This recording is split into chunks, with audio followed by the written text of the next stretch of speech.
क्या आप लोगों ने बच्चों कभी सोचा कि करंट कैसे रिएक्ट करती है? करंट अगर हमारी बॉडी से गुजरे तो कैसा रिएक्ट करेगी? मूविंग चार्जेस करंट क्यों कहलाते हैं? करंट की डिस्कवरी कब हुई, कैसे हुई, इसके पीछे क्या राज है? आप अगर इन सारे सवालात के जवाब जानना चाहते हैं तो इस वीडियो को एंड तक देखिए। आपके करंट के मुतालिक जहनों के अंदर मौजूद हर तरह के सवाल के आपको मिलने वाले हैं जवाबात। जुड़े रहिए इस वीडियो के साथ क्योंकि हम शुरू करने जा रहे हैं चैप्टर नंबर 4 10th क्लास का, दैट इज करंट इलेक्ट्रिसिटी। आज का हमारा टॉपिक होगा इलेक्ट्रिक करंट के ऊपर। हम जानेंगे करंट क्या है, जब चार्ज मूव करते हैं तो करंट कैसे बन जाते हैं और करंट कैसे कंटिन्यूसली हासिल की जा सकती है। बल्ब, ये पंखे, ये घर के अंदर मौजूद सारी इलेक्ट्रिकल अप्लायंसेस कैसे इस करंट की बदौलत चलते हैं। आइए जानते हैं इन सारे सवालात के जवाब। तो बच्चों सबसे पहले आगाज करते हैं हम एटम से। देखिए कायनात की हर चीज एटम से मिलकर बनी है। मेरा वजूद हो, ये लकड़ी हो, ये दीवार हो, ये व्हाइट बोर्ड हो, ये मार्कर हो, ये सारी की सारी चीजें किनसे मिलकर बनी हैं? एटम से मिलकर बनी है। और हम जानते हैं एटम के पास क्या है, एक न्यूक्लियस, और उसके बाहर क्या घूम रहे हैं? इलेक्ट्रॉन्स। नॉर्मल सिचुएशन में अगर देखा जाए तो एटम के सेंटर के अंदर उसका न्यूक्लियस है, उसका मेन पार्ट उसका न्यूक्लियस है, जिसके अंदर हम जानते हैं प्रोटॉन्स और न्यूट्रॉन्स होते हैं, जबकि उसके गिर्द इलेक्ट्रॉन्स ऑर्बिट कर रहे होते हैं। इलेक्ट्रॉन्स और न्यूक्लियस के दरमियान, इलेक्ट्रॉन्स और न्यूक्लियस के दरमियान बड़ी स्ट्रॉन्ग फोर्स होती है। न्यूक्लियस और इलेक्ट्रॉन्स के दरमियान बड़ी स्ट्रॉन्ग फोर्स है, स्ट्रॉन्ग न्यूक्लियर फोर्स है, जिसकी वजह से ये इलेक्ट्रॉन अपने न्यूक्लियस के साथ बंधा होता है, अपने ऑर्बिट को छोड़ के नहीं जा सकता। लेकिन अगर अगर अगर इस इलेक्ट्रॉन को आजाद करवा लिया जाए, फोर्स दे के, पुश दे के, तो ये अलहदा हो सकते हैं। इसी तरह से मैंने एक और एटम बनाया जिसमें आप देख सकते हैं एक की बजाय 2 इलेक्ट्रॉन्स हैं ऑर्बिट के अंदर घूम रहे। इसी तरह से मैंने 3 इलेक्ट्रॉन्स बनाए। तो ये मुख्तलिफ एटम्स हैं हमारी कायनात के अंदर जिनके बाहर इलेक्ट्रॉन घूम रहे हैं और सेंटर में प्रोटॉन्स और न्यूट्रॉन्स मौजूद हैं। और हम जानते हैं कि नेचुरली एटम्स क्या हैं, स्टेबल हैं और उनके इलेक्ट्रॉन और प्रोटॉन की तादाद बराबर है, वो न्यूट्रल हालत के अंदर है। प्रोटॉन पे पॉजिटिव चार्ज, इलेक्ट्रॉन पे नेगेटिव चार्ज इक्वल अमाउंट में है और एक दूसरे के इफेक्ट को कैंसिल कर रहे हैं और टोटली एटम न्यूट्रल है। आइए हम अगर बात करें किसकी, वुड की, लकड़ी की बात करें, इसमें क्या चीज़ हमें नज़र आएगी? वुड भी किससे कंपोज है? एटम्स के साथ। जब वुड को देखा गया अंदर से, मैं एक छोटा सा पीस उसका लिया और बस एक जनरली मैंने आपको दे रहा हूँ इसका ओवरव्यू कि इसके अंदर बहुत सारे एटम्स थे, लाखों करोड़ों इतनी सी जगह के अंदर होंगे, अनलिमिटेड एटम्स हैं। हर एटम के गिर्द क्या घूम रहे हैं? इलेक्ट्रॉन्स घूम रहे हैं। लेकिन इसके एटम्स जो हैं वो अपने इलेक्ट्रॉन्स को बांध के रखे हुए हैं, मतलब इसके इलेक्ट्रॉन्स न्यूक्लियस के साथ स्ट्रांगली फोर्स के साथ जुड़े हुए हैं। ये अपने इलेक्ट्रॉन को आज़ाद नहीं करता। जो लकड़ी है, नॉन मेटल्स की बात की जाए, उनमें से एक मिसाल मैंने वुड की ली, उसमें जो इलेक्ट्रॉन्स हैं वो न्यूक्लियस के साथ स्ट्रॉन्ग न्यूक्लियर फोर्स के साथ, स्ट्रॉन्ग फोर्स के साथ, नेगेटिवली इलेक्ट्रॉन्स और पॉजिटिव प्रोटॉन्स एक दूसरे को स्ट्रॉन्ग फोर्स के साथ जुड़े हुए हैं, बांध के रखे हुए हैं। नतीजा इसके पास कोई फ्री चार्जेस नहीं है, कोई फ्री चार्जेस नहीं है। मतलब इलेक्ट्रॉन्स और न्यूक्लियस में मौजूद प्रोटॉन्स के दरमियान स्ट्रॉन्ग फोर्सेस हैं। ये अपने इलेक्ट्रॉन को आज़ाद नहीं करते, ये अपने इलेक्ट्रॉन्स को खुद से अलहदा नहीं करते। ये मुझे कुछ नज़र आया किन के अंदर? नॉन मेटल्स के अंदर, जिसकी मैंने एक मिसाल ली, वुड। लेकिन जब मैंने मेटल्स को देखा, मेटल्स में कॉपर ले लीजिए, स्टील ले लीजिए, ये मेटल्स हैं, वेल नोन मेटल्स हैं। मेटल का एक छोटा सा पीस लिया, कॉपर का भी और स्टील का भी। जब मैंने इन्हें देखा, ऑब्जर्व किया क्लोजली, तो इनमें और नॉन मेटल्स में क्या मुझे फ़र्क नज़र आया कि इनके एटम्स के गिर्द भी इलेक्ट्रॉन्स थे, लेकिन वो जो इलेक्ट्रॉन्स थे उनके ऊपर प्रोटॉन्स की फोर्स उतनी ज़्यादा नहीं थी, न्यूक्लियर फोर्स, जितनी के नॉन मेटल्स के अंदर थी। मतलब उनके इलेक्ट्रॉन्स भी ऑर्बिट कर रहे थे उसके गिर्द, लेकिन लूजली क्या थे, इनके साथ बंधे हुए थे। थोड़ी सी अगर इन्हें फोर्स दी जाए तो ये इनसे अलहदा हो सकते थे। फ्री इलेक्ट्रॉन, इसका मतलब इसके अंदर फ्री इलेक्ट्रॉन मौजूद थे। अगर इन्हें कोई थोड़ी बहुत एनर्जी दी जाए तो इनके इलेक्ट्रॉन को आसानी से क्या किया जा सकता है? अपने एटम से अलहदा किया जा सकता है। इसी तरह से जब स्टील को देखा गया तो स्टील का भी आप जानते हैं एटम से मिलकर बना है। इसके अंदर भी क्या नजर आया? जो एटम थे उनके न्यूक्लियाई न्यूक्लियाई, न्यूक्लियस की जमा और इलेक्ट्रॉन्स के दरमियान जो फोर्सेस थी वो इतनी स्ट्रांग नहीं थी। इसका मतलब इसके इलेक्ट्रॉन्स भी लूजली उसके साथ बंधे हुए थे। इन्हें भी थोड़ी बहुत एनर्जी देके क्या किया जा सकता है, इनसे सेपरेट किया जा सकता है। लेकिन नॉन मेटल्स के अंदर ऐसा नहीं था। नॉन मेटल्स के अंदर जो इलेक्ट्रॉन्स थे बहुत ज़्यादा एनर्जी लेने के बावजूद भी अपने इलेक्ट्रॉन्स को खुद से अलहदा नहीं करते थे। जैसे कि कुछ पेरेंट्स होते हैं जो कि उन अपने बच्चों से उनको बहुत ज़्यादा प्यार होता है, वो अपने से खुद से बिल्कुल भी जुदा नहीं करते। और कुछ होते हैं जिनके दरमियान प्यार तो माँ बाप पे एक जैसा ही होता है, लेकिन वो ज़रा कहते हैं ठीक है चला गया इधर उधर कोई मसला नहीं, कुछ बहुत संभाल के रखते हैं, करीब रखते हैं, दाएं बाएं नहीं होने देते। बिल्कुल ऐसे ही नॉन मेटल्स के अंदर उनके इलेक्ट्रॉन्स अपने न्यूक्लियाई से अलहदा नहीं हो पाते जितनी मर्जी एनर्जी दे दी जाए, जबकि मेटल्स के अंदर उनके इलेक्ट्रॉन्स न्यूक्लियस से इलेक्ट्रॉन आज़ाद हो जाते हैं, फ्री इलेक्ट्रॉन्स। इसी तरह जब इलेक्ट्रोलाइटिक सॉल्यूशंस को देखा गया, इलेक्ट्रोलाइट्स को देखा गया, तो क्या हुआ उसके अंदर हमें मसलन इलेक्ट्रोलाइट क्या होता है, अगर आप पानी के अंदर कोई एक कंपाउंड डाल दें जो क्या करे, आयंस क्रिएट कर दे उसके अंदर, उस सॉल्यूशन के अंदर, उसे इलेक्ट्रोलाइट कहा जाता है। तो इलेक्ट्रोलाइट्स फर्ज करिए सोडियम क्लोराइड के अंदर वाटर के अंदर ऐड किया, तो क्या हुआ, अंदर पॉजिटिव और नेगेटिव चार्जेस क्रिएट हो गए। नेगेटिव चार्जेस तो समझ आता है, इलेक्ट्रॉन्स का निकलना। पॉजिटिव चार्ज क्या है, देखिए बच्चों, जब इलेक्ट्रॉन किसी एटम से निकल जाता है तो पीछे क्या बच जाता है, पॉजिटिव चार्ज। प्रोटॉन वो जो न्यूक्लियस के अंदर है वो प्रोमिनेंट हो जाता है, उसे पॉजिटिव चार्ज कहा जाता है। तो इसका मतलब अंदर पॉजिटिव और नेगेटिव आयंस क्रिएट हो गए हैं। किसी को इलेक्ट्रॉन मिल गया तो नेगेटिव चार्ज, किसी को प्रोटॉन पॉजिटिव चार्ज पीछे रह गया तो पॉजिटिव आयन बन गया, नेगेटिव आयन बन गया। इस तरह के अंदर पॉजिटिव और नेगेटिव चार्जेस आयंस बन गए। ये आयंस मौजूद होते हैं इलेक्ट्रोलाइटिक सॉल्यूशंस के अंदर। ये सॉल्यूशन की उसकी समझ लीजिए एक एट्रीब्यूट है, प्रॉपर्टी है कि उसके पास पॉजिटिव और नेगेटिव चार्जेस होते हैं। ये कुछ हमें नजर आ रहे हैं ऐसी चीजें जिनके पास फ्री चार्जेस हैं। यहाँ पे आपको नजर आ रहा है फ्री इलेक्ट्रॉन्स और यहाँ पे पॉजिटिव और नेगेटिव चार्जेस। तो बच्चों यहाँ से एक चीज पता चली कि मेटल्स के अंदर ये जो मेटल्स होती हैं, metals copper, silver, steel, iron, ये सारी मेटल्स हैं, इनके पास क्या खसूसियत है कि इनके पास फ्री इलेक्ट्रॉन्स हैं। एटम्स के गिर्द जो इलेक्ट्रॉन्स हैं वो बड़े लूजली जुड़े हुए हैं न्यूक्लियस के साथ, आसानी से आज़ाद हो सकते हैं, अलहदा हो सकते हैं, सेपरेट हो सकते हैं। हम कहते हैं कि मेटल्स के अंदर फ्री इलेक्ट्रॉन्स हैं, आज़ाद हैं, थोड़ी बहुत एनर्जी दी जाए इलेक्ट्रॉन को सेपरेट कर लिया जाता है, फ्रीली भी मौजूद हैं, थोड़े लूजली जुड़े भी हुए हैं, थोड़ी सी एनर्जी मिले तो वो भी आज़ाद हो जाते हैं। ये है मेटल्स की खसूसियत। जबकि इलेक्ट्रोलाइट के अंदर जो इलेक्ट्रोलाइटिक सॉल्यूशंस हैं, इलेक्ट्रोलाइट है, उसके अंदर पॉजिटिव और नेगेटिव आयंस मौजूद होते हैं जो हमें हेल्प आउट करते हैं ताकि करंट गुजर सके, चार्जेस का बहाव हो सके, पहले से मौजूद है। जहाँ नहीं होंगे वहाँ करंट का गुजारना, चार्जेस का बहाव देना बहुत मुश्किल, इम्पॉसिबल सी बात है। जैसे कि लकड़ी में से नहीं गुजर पाते, प्लास्टिक में से नहीं गुजर पाते, वुड में से नहीं गुजर पाते, क्योंकि उनके पास पॉजिटिव और नेगेटिव आयंस उसके अंदर मौजूद नहीं है, ऑलरेडी इलेक्ट्रॉन्स नहीं है, इस वजह से उसके अंदर से करंट नहीं गुजर पाती। आइए देखते हैं करंट का फ्लो होता कैसा है। फर्ज करिए कॉपर की एक तार ली, कॉपर वायर ले ली। कॉपर वायर को जब मैंने देखा तो इसके अंदर एटम्स लाखों करोड़ों अरबों एटम्स थे, लेकिन मैं कुछ इसमें से सेलेक्ट कर रहा हूँ। हर एटम के गिर्द आपको नजर आ रहा है इसका न्यूक्लियस इलेक्ट्रॉन नजर आ रहा होगा। हर एटम के गिर्द आपको इलेक्ट्रॉन नजर आ रहा होगा, इलेक्ट्रॉन, न्यूक्लियस, इलेक्ट्रॉन, इस तरह से ये क्लोजली एटम्स जुड़े हुए हैं। कॉपर एक मेटल है, कॉपर सॉलिड है, तो आपको पता है सॉलिड के अंदर एटम्स बड़े क्लोजली पैक्ड होते हैं, करीब पड़े होते हैं। अब देखिए होता क्या है, इलेक्ट्रॉन करंट है क्या, होता ये है कि ये इलेक्ट्रॉन यहाँ से यहाँ जंप करेगा, ये यहाँ से यहाँ जंप करेगा, ये यहाँ से यहाँ जंप करेगा, ये यहाँ से यहाँ, ये जंपिंग स्टार्ट हो जाएगी।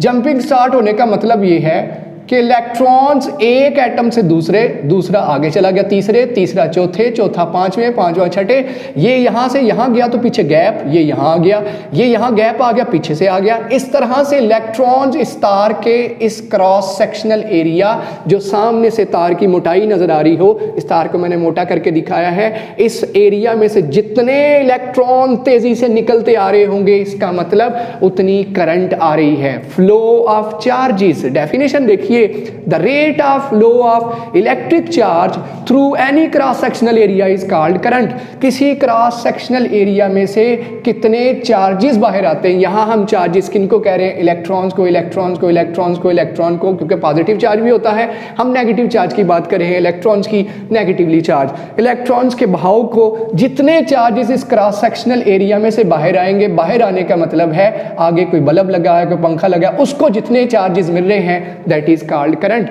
या यहाँ से तार को काट लिया जाए या यहाँ से तार को किसी भी लम्हे चेक कर लिया जाए, इस क्रॉस सेक्शनल एरिया को, इस क्रॉस सेक्शनल एरिया को, इस लम्हे उस क्रॉस सेक्शनल एरिया में से, उस जगह में से कितने चार्जेस क्रॉस कर रहे होंगे पर सेकंड, वो क्या कहलाएगी, इलेक्ट्रिक करंट कहलाएगी। Current is equal to charge बटा time, charge over time, the rate of flow of electric charge.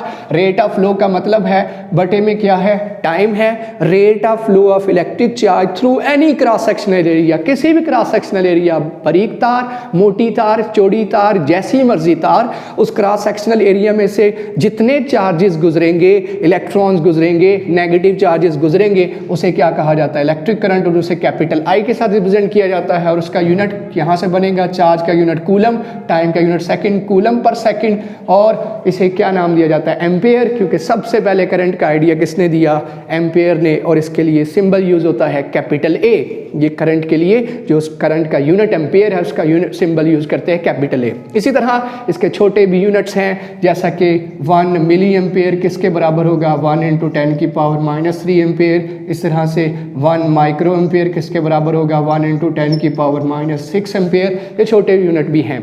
अच्छा, अब सवाल है 1 एम्पेयर क्या है। एक चीज़ तो समझ आई कि एटम के जो बाहर इलेक्ट्रॉन्स हैं वो क्या करना शुरू कर दें, जंप करना शुरू कर दें।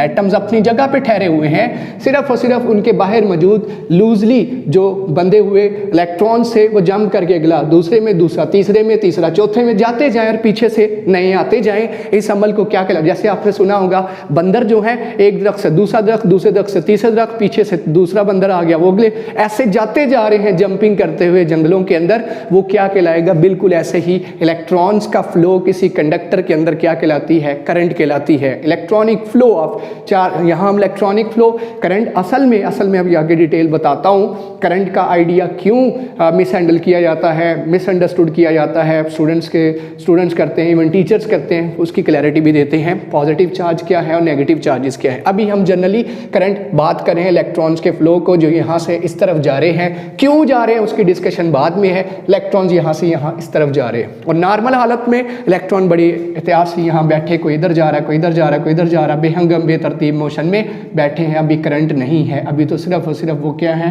फ्री इलेक्ट्रॉन्स हैं। कोई इधर जा रहा है, कोई इधर जा रहा है, कोई इधर जा रहा है, कोई इधर जा रहा है। नॉर्मल हालत में तो ऐसे थे, लेकिन ऐसा क्या हुआ कि सारे इलेक्ट्रॉन ने दौड़ लगा दी, जैसे सारे बंदर जंगल के एक ही तरफ रुक करके दरख्तों के ऊपर से भागना शुरू कर दें, एक के पीछे दूसरा, दूसरे के पीछे तीसरा, तीसरे के पीछे चौथा, दरख्तों के ऊपर से भागते हुए जा रहे हैं। बिल्कुल ऐसे ही ये इलेक्ट्रॉन्स एक एटम से दूसरे एटम के बाहर, दूसरे एटम से तीसरे, चौथा, ऐसे जंप करते हुए इस क्रॉस सेक्शन एरिया को क्रॉस करते हुए जा रहे हैं। ये क्या कहलाएगी, करंट। अब सवाल है जी 1 एम्पेयर की क्या डेफिनेशन है। 1 एम्पेयर कब है, एक करंट जो है किसी क्रॉस सेक्शनल एरिया में से चार्जेस का बहाव 1 एम्पेयर कब कहलाएगा, जब बच्चों कितना चार्ज फ्लो करे, चार्ज फ्लो करे 1 कूलम, और 1 कूलम आप जानते हैं, और कितनी देर में करे, 1 सेकंड में करे। यहां से 1 कूलम चार्ज बहता हुआ बाहर आए और टाइम कितना हो, 1 सेकंड, जस्ट 1 सेकंड में 1 कूलम चार्ज अगर कहीं से निकल रहा है, किसी कंडक्टिंग वायर में से, किसी कंडक्टिंग किसी चीज में से, किसी कॉपर की तार, सिल्वर, स्टील की तार में से, तो इसका मतलब वहां कितना करंट फ्लो कर रहा है, 1 एम्पेयर। और 1 कूलम का मतलब तो आप जानते हैं 6.25 × 10 की पावर 26। इतने इलेक्ट्रॉन्स 1 सेकंड में जा रहे हों, बिलियंस ऑफ इलेक्ट्रॉन 1 सेकंड में जा रहे हों, ऑफ कोर्स जा रहे होंगे भाई, इतने फ्री इलेक्ट्रॉन्स हैं, एटम्स इतने ज्यादा हैं तो फ्री इलेक्ट्रॉन भी इतने होंगे, क्योंकि copper is a metal, metal के पास फ्री इलेक्ट्रॉन की तादाद ही बहुत ज्यादा है, तो भागते हुए जा रहे होंगे, क्रॉस सेक्शनल एरिया को क्रॉस करते हुए निकलते जा रहे हैं, और उसको आगे जाके यूटिलाइज कर लेंगे हम, बल्ब लगा के, पंखा लगा के, वट कोई चीज़ लगा के उसकी एनर्जी को इस्तेमाल कर लेंगे। ये आपके पास 1 एम्पेयर की डेफिनेशन है, ठीक है। 1 सेकंड में इतने इलेक्ट्रॉन भागते हुए जा रहे हो तो उसे हम नाम देते हैं 1 एम्पेयर का। छोटे यूनिट भी हैं, मिली एम्पेयर, माइक्रो एम्पेयर। तो घरों में फ्यू एम्पियर्स करंट आती है, उससे हमारे घर की जितनी चीज़ें चल रही होती हैं।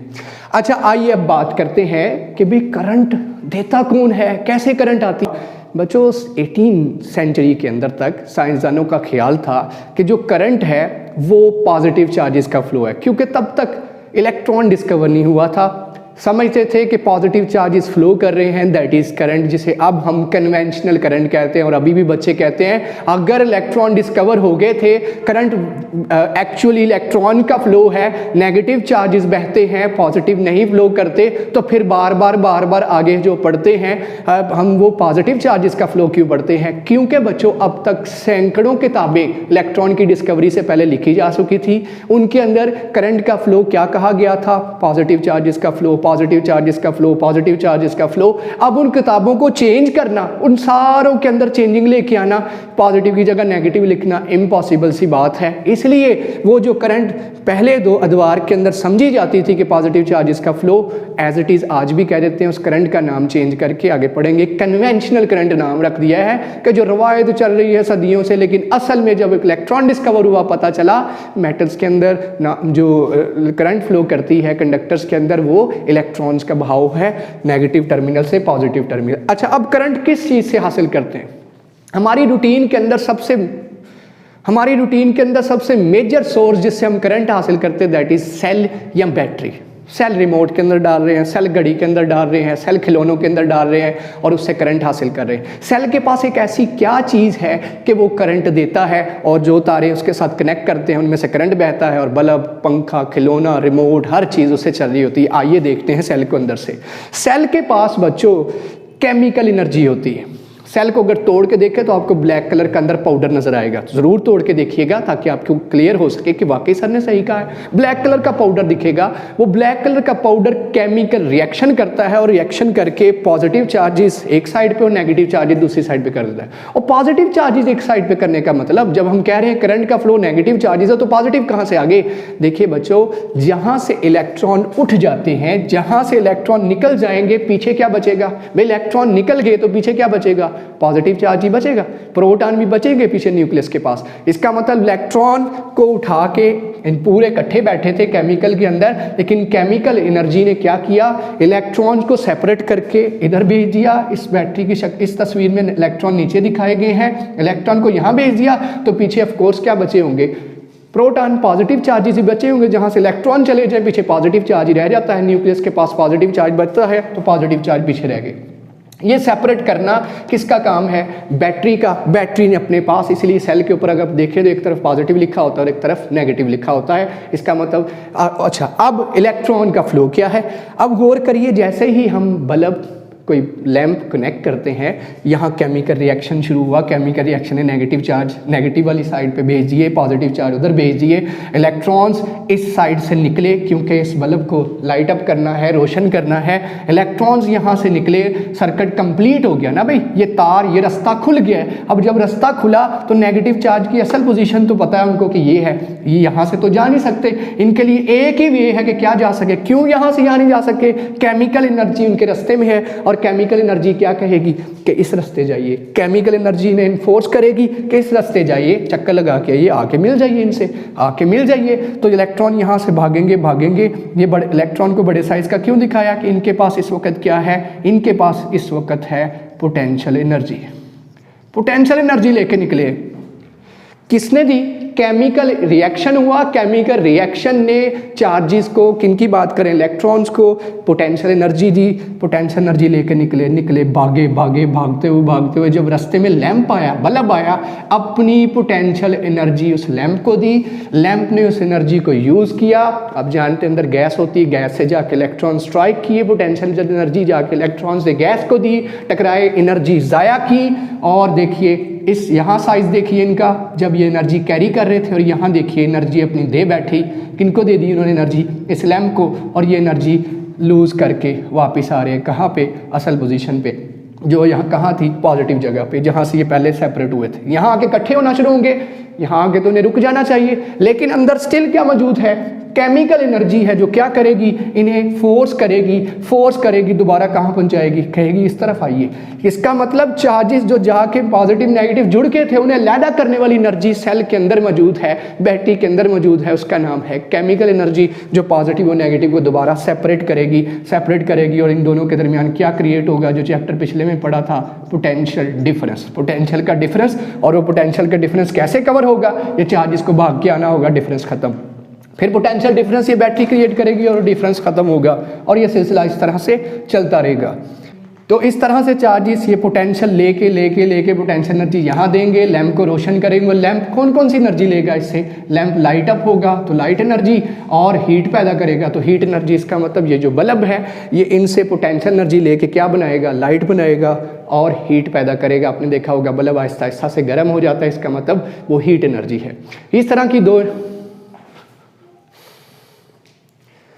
लैंप यहाँ से क्या करेगा, पोटेंशियल एनर्जी को यूज़ करके दो एनर्जीज बनाएगा, एक लाइट एनर्जी और दूसरा हीट एनर्जी, और दोनों एनर्जीज देने के बाद ये इलेक्ट्रॉन दोबारा से वापस अपनी असल पोजीशन पे चला जाएगा। इस तरह से एक सेल और बैटरी काम करती हैं, किनको मूव करवाने में, इलेक्ट्रॉन्स को मूव करवाने में। और इलेक्ट्रॉन्स मूव होते हैं इस तार के अंदर भी। इस तार के अंदर क्या ऐसी खासियत है, इस तार के अंदर से क्यों मूव किए, ये तार क्या थी, एक मेटल थी, और मेटल किनको गुजरने देंगे, फ्री इलेक्ट्रॉन को रास्ता देंगे, रास्ते से गुजर के। अगर यही आपके पास क्या होता, एक प्लास्टिक की या आपके पास चीज़ होती या लकड़ी की कोई चीज़ होती, तो कभी भी ये बैटरी सेल के साथ वो चीज़ें लगा देते तो कभी भी इलेक्ट्रॉन मूव नहीं कर पाते, क्योंकि रास्ता ही नहीं मिलना था, फ्री इलेक्ट्रॉन्स ही अंदर नहीं मिलने थे, उन्होंने वे ही नहीं देना था, गुजरने का मौका ही नहीं देना था क्योंकि उनके इलेक्ट्रॉन्स अपने न्यूक्लियस के साथ टाइटली बाउंड हैं, जुड़े हुए हैं। वो बाहर से आने वाले इलेक्ट्रॉन्स की परवाह ही नहीं करते, एनर्जी की परवाह ही नहीं करते, यहाँ की एनर्जी यहाँ पहुँचाने नहीं देते, पोटेंशियल डिफरेंस ही क्रिएट नहीं करते, और नतीजा वो अपनी जगह पर ठहरे रहते।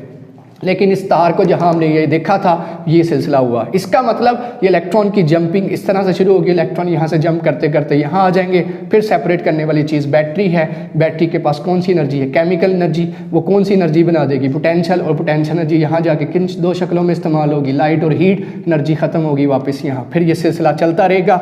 इसकी मिसाल ऐसे ही है जैसे पंप क्या करता है, आप घर पे पंप ऑन करते हैं, पंप क्या करता है, चलता है और पानी टैंकी में फेंकता है, टैंकी से टैंकी में फेंकता है, मतलब पानी को पोटेंशियल एनर्जी दे के ऊपर फेंक रहा है। और पोटेंशियल एनर्जी आहिस्ता आहिस्ता से आप क्या कर रहे हो, इस्तेमाल कर रहे हो, नीचे टब में लेके आ रहे हो, उस टब से दोबारा मोटर चलती है, उस होज को दोबारा खाली करके वो फेंक रहा है, आप टैंकी में फेंकते हो, टैंकी से दोबारा पाइप ले। इसका मतलब ये पंप का काम कौन कर रहा है, यहाँ पे बैटरी कर रही है, जो कि चार्जेस को यहाँ फ्लो करवाती है। यहाँ आप ऐसे ही समझ लीजिए पानी को भेज दिए, यहाँ आप नहा रहे हो, यहाँ आप वटेवर कर रहे हो, मैं पानी की मिसाल दूं, बाकी जो है दोबारा इस टैंक इस आ जाएगा, पंप दोबारा से इसको दोबारा उसी जगह पहुंचाएगा। इसी तरह से ये आपके सामने है, पंप ने क्या किया, जो आपने एनर्जी पानी लूज़ करके आया, दोबारा पंप ने वापस पहुंचा दी। हाई एनर्जी से लो एनर्जी आया पानी, दोबारा पंप ने वापस पहुंचा दिया। यही काम बैटरी का है, चार्जेस हाई से लो पे आए, दोबारा इन्होंने क्या किया, इनको वहाँ पर पहुँचा दिया।